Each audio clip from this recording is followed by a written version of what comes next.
oftentimes it feels scarier to us as the grown-ups than it is really for the children. A lot of times I assist families in like building a language around some of these things, and they are scared to death the day that we're like introducing some new information to their child.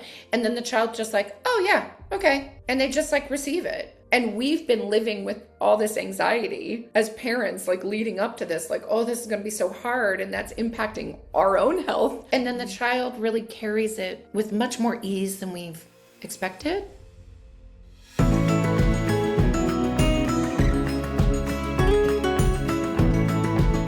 AFTHtv is where the many voices of adoption come together to educate, support, and inspire.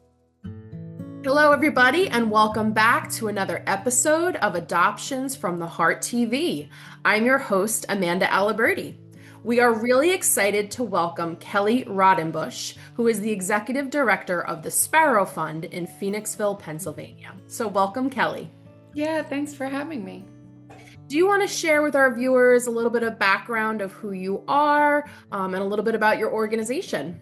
My husband and I founded the Sparrow Fund about almost maybe 15 years ago now, back in like 2011. After we adopted our fourth child, we had 3 biological, and then we adopted a child internationally and experienced a real gap in care when we came home with her. So we started the Sparrow Fund in an effort to close that gap in care for families who were like ours.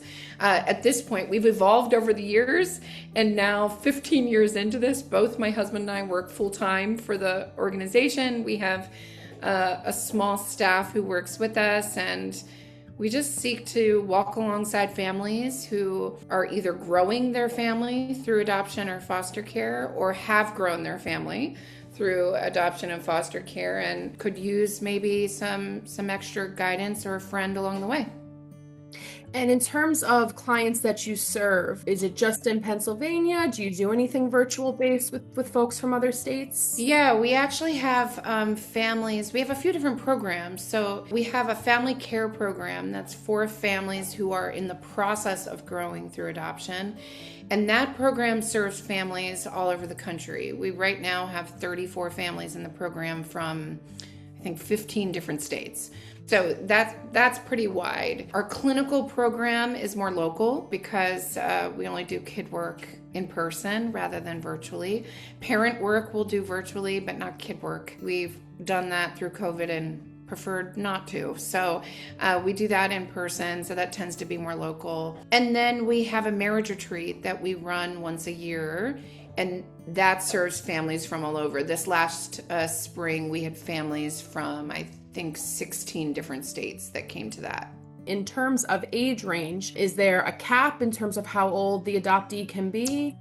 No, there isn't. So we have families who come with adult children for clinical help, as well as some adult adoptees who come who say, like, I want to experience what you do with kids. I never got this as a child and I want to now. So we go the full range. I would say that my primary focus, at least clinically, if we're talking about that program, tends to be more in like the 5 to maybe 14-year-old range is kind of my sweet spot, but we serve families with children of all different ages. That's wonderful.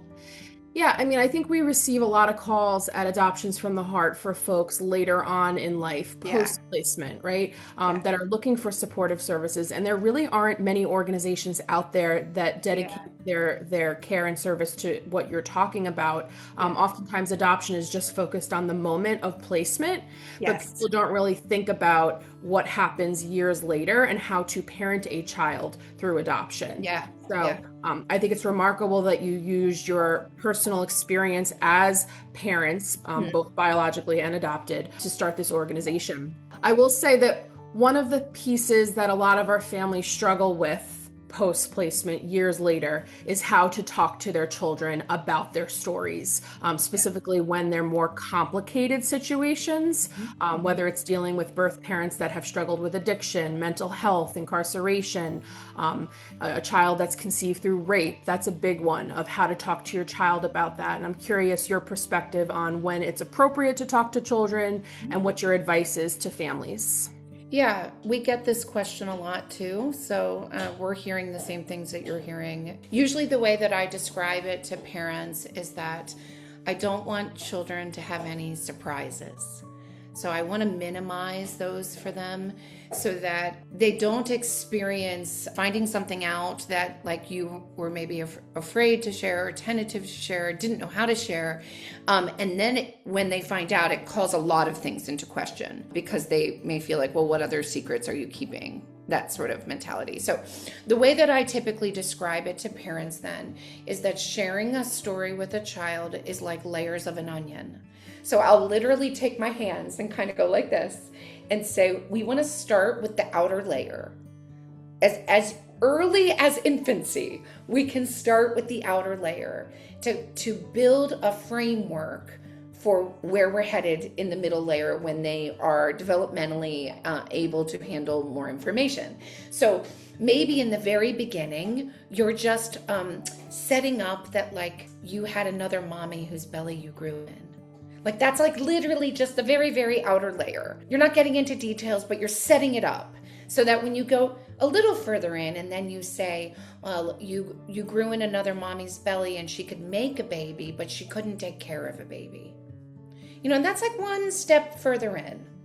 And then as you get like maybe the next layer in, you might take it like one step further and say, her body could make a baby. She couldn't take care of a baby because she was taking a lot of medicine without a doctor's help. And so you're starting to frame that she maybe had a substance abuse problem or an addiction or something like that. But you're not like dumping it all on them from the very beginning. But the point is that by the time you do get to giving all the words, they're like, oh yeah, I remember you saying something about that. So that it's not a surprise when you go deeper in. Now, when you do those things, there's no manual for that. There's like no math equation, chronological age we can't really use because a lot of our kids developmentally are not necessarily matching congruently with their chronological age anyway. So like I would propose both a child-led and a grown-up-led approach, which means like you may be the first one to offer that outer layer and then maybe you just drop it.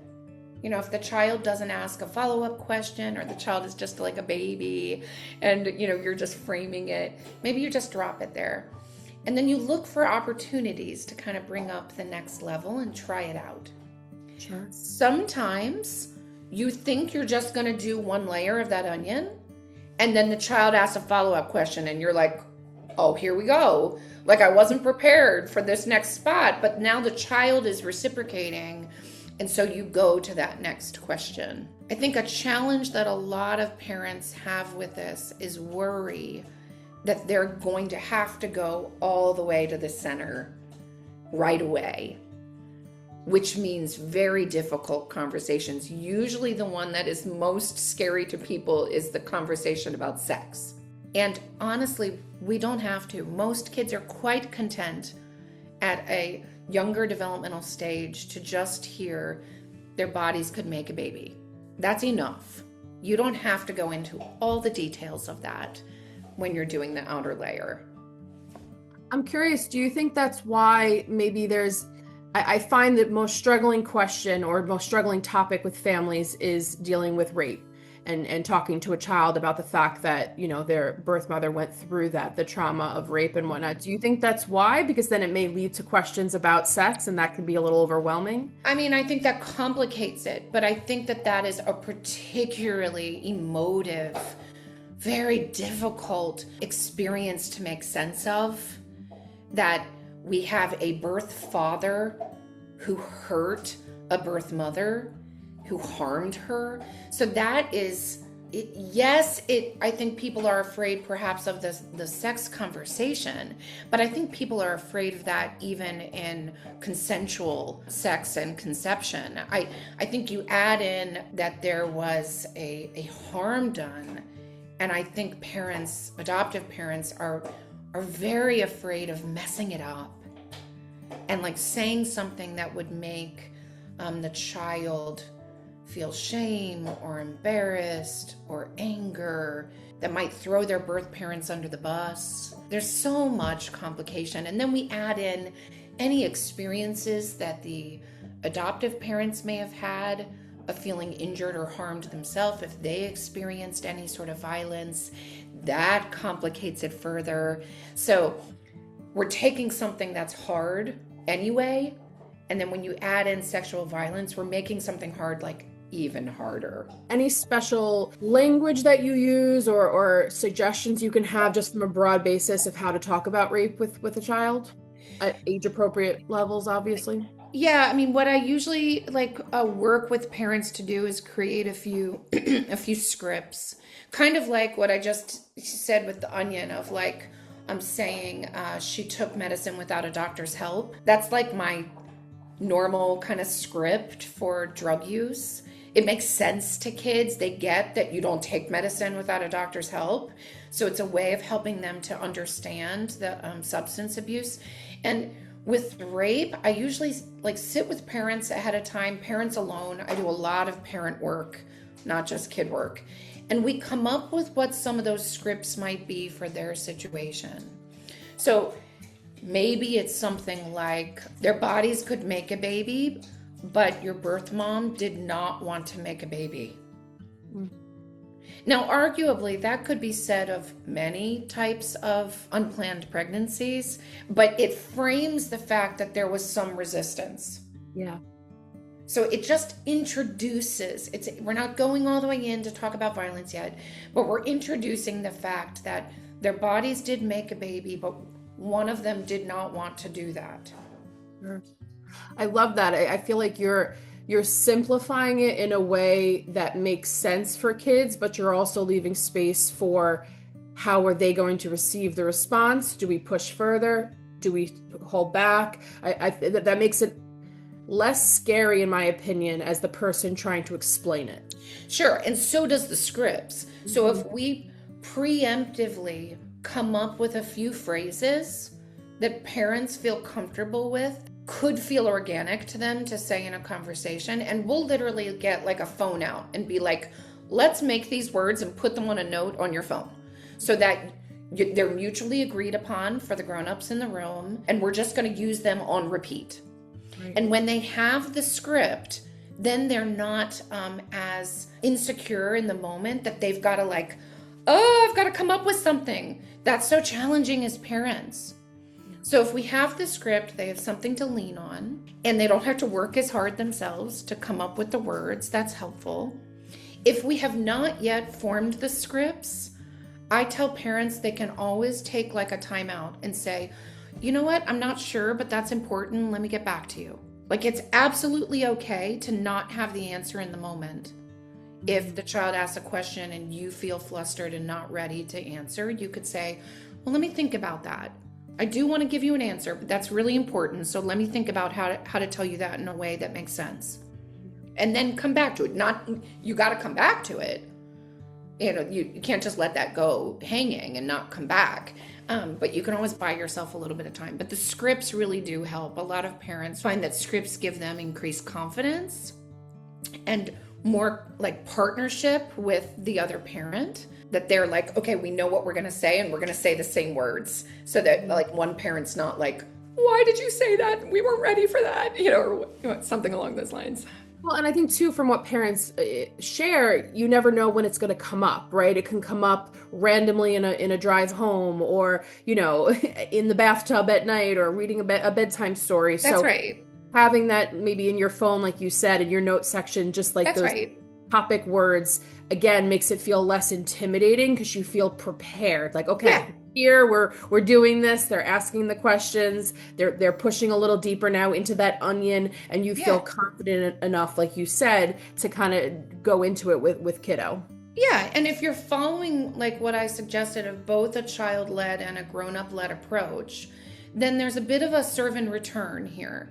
That sometimes you're the one who's bringing it up when your child's in the bathtub or, at bedtime or in the car. And other times the child does. But when you share that initiation, you're sending the message all the time that you're like, hey, I'm okay if we talk about this. This isn't off limits. Like, we don't need to talk about it every single day, but I'm okay with it. You're not going to hurt my feelings. I'm not going to get upset with you. Like, this is something that I want to be your person to talk about. Yeah. If you've enjoyed our content on AFTHtv, I wanted to ask a quick favor. It will only take you a second to do. One of the simplest ways you can support us is by subscribing to our YouTube channel. Just click the subscribe button below this video. It will help make sure you never miss a new episode, and it helps more people discover AFTHtv. Thank you for being a part of our community. We look forward to bringing you lots of new content. Well, and I will say, even for me as an adoption social worker and not a parent through adoption, it makes me feel some relief hearing some of the language you're using. It makes it easier for me to share some of this with families who have questions. So I can only imagine the benefit that this would provide for folks who are in those positions. Sure. I would imagine professionals too, and probably probably your team has a lot of scripts that you use that are good as well, that we have words that we find that we lean on. Yes. That do help us, and those I've kind of developed some of those I borrowed from other people, and it does give me more confidence in the clinical space and when I'm serving families that like those words can kind of come out of me much easier than they would have if I had to like create them in the moment. Absolutely. Yeah. Well, I am going to borrow your onion approach because I really like that. Good. I'm glad. You already hit on most of this, but any patterns of behaviors that you see with adoptive parents that are struggling to talk to their child about more complicated birth stories, what you see and what you do to try to combat that? From the parents' angle, Mm-hmm. I mean, everyone's stress response is a little bit different, but I would say most parents who are anxious about sharing parts of their child's story just don't share it. Like that's probably the most typical response is like, if it feels big and scary, they just go on with everyday life because there's plenty of things in everyday life to deal with. And it's easy to push this aside and say like, oh, that's hard. We'll deal with that when it comes up, which then can make it a lot bigger and harder later. So I guess what I'd say is I'd encourage people to like think about from the very early seasons of their life, like we're talking about with the onion, of like, if you set these things up and lean into some of it early, it really doesn't seem as big and scary later.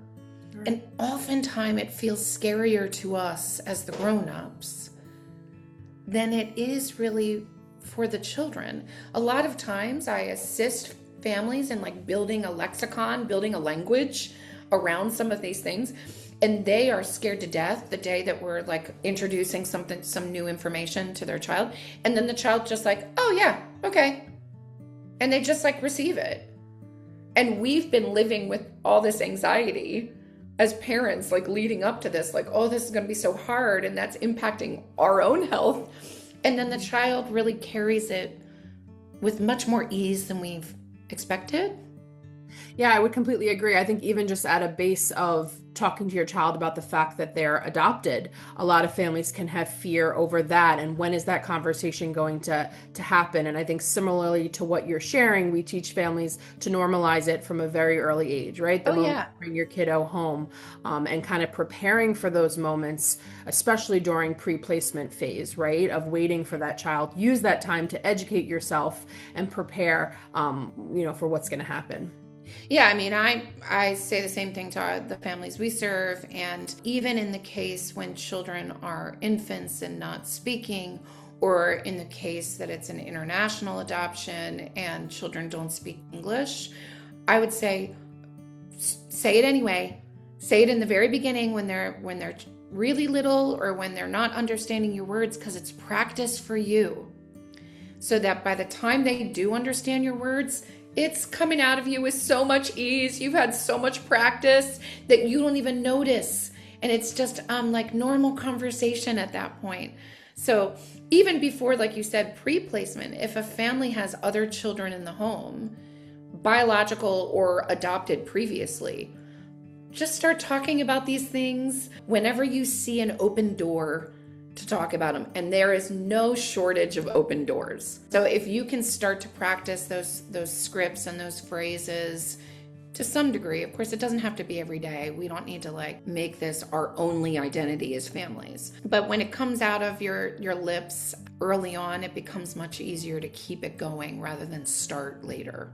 Sure, absolutely. What would be your advice for folks who are trying to figure out from a bigger umbrella who to share some of these complicated layers of a child's story with, in terms of doctors and teachers and even maybe extended family? What to say, what not to say, when to say it? What would be your thought process on that? Yeah, this is so hard. One thing I'd say is I don't want a parent to be the only one who knows something about the child's story. So I do think it's important to have some trusted others who do know all the details.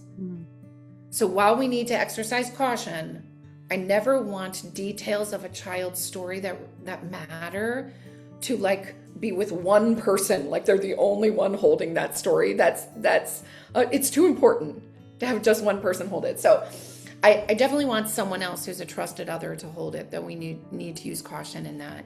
We tend to overshare rather than undershare. That's more consistently our pattern. So very simply, I would say you're more apt to share less if you do it in writing rather than verbally.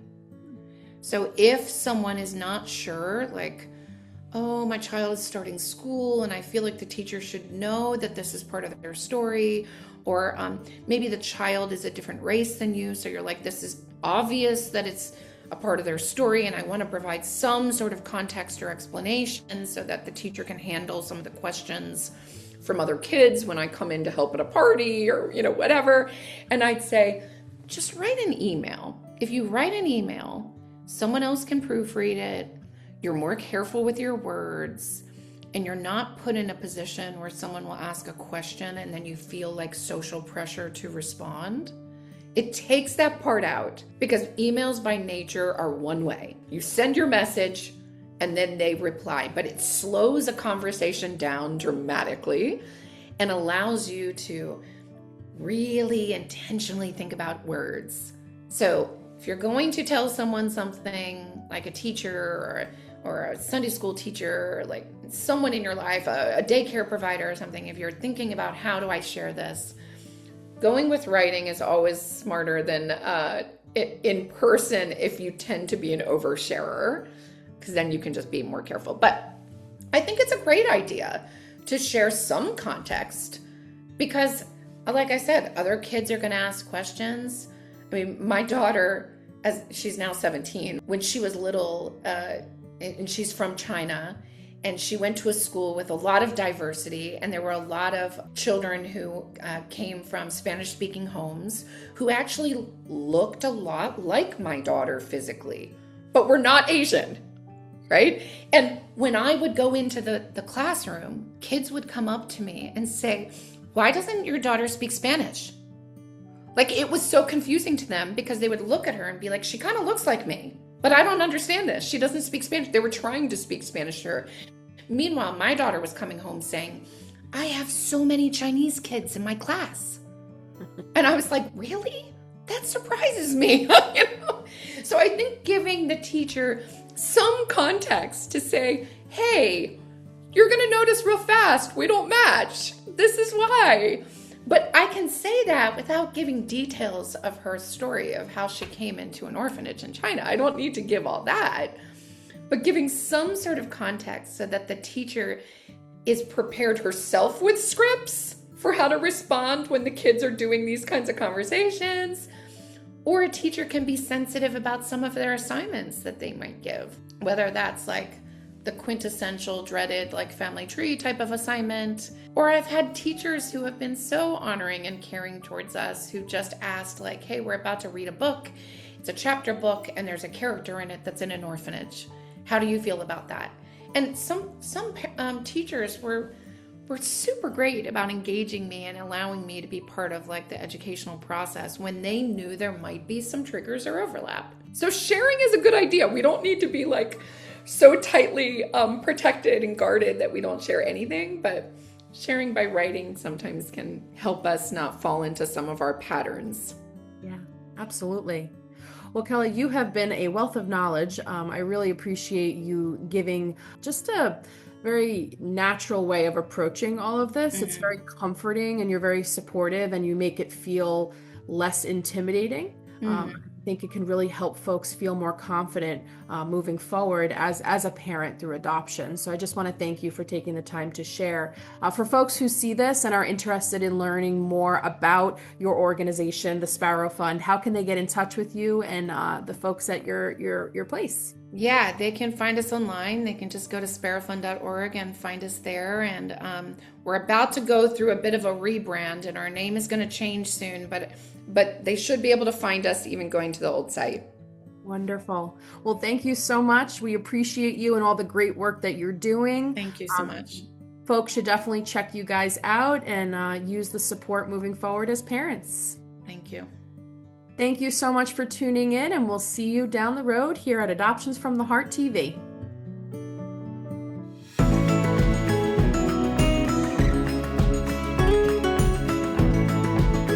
AFTHtv is where the many voices of adoption come together to educate, support, and inspire.